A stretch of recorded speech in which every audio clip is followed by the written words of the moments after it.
Hi, I'm Thanos. I'm 23 years old, half Dutch, half Greek. I live in Amsterdam in the Netherlands, and I'm running for the governing body of the EYP.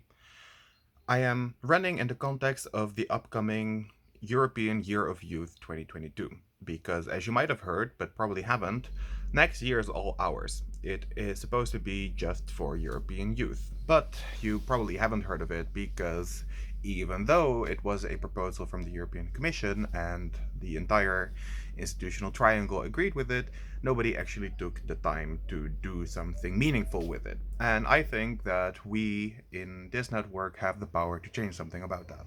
We have something very valuable to offer to the European institutions in the context of this European Year of Youth and also in the context of the ongoing conference on the future of Europe. And I think it would be a shame if we let this opportunity pass.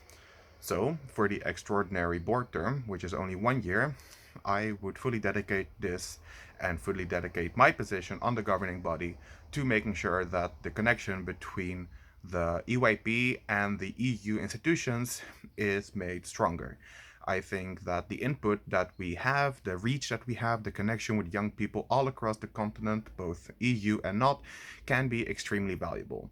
Now, in the past, in the very recent past, we have seen 2 years in a row now a project organized on the international level by the IO called Future Ambassadors, with slightly differing names both times.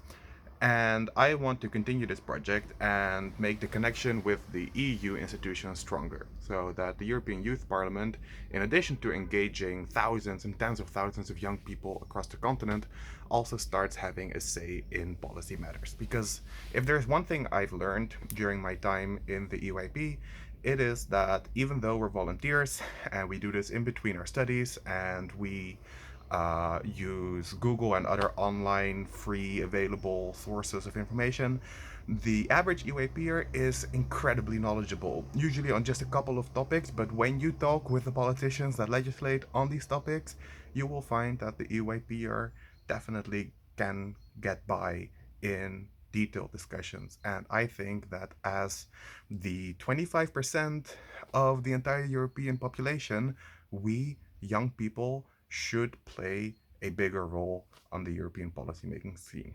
And if I am elected onto the governing body, I will continue such projects such as the Ambassadors Project from last year and seek out opportunities to start new projects in cooperation with the EU institutions so that young people across Europe and across our network will have their voices heard.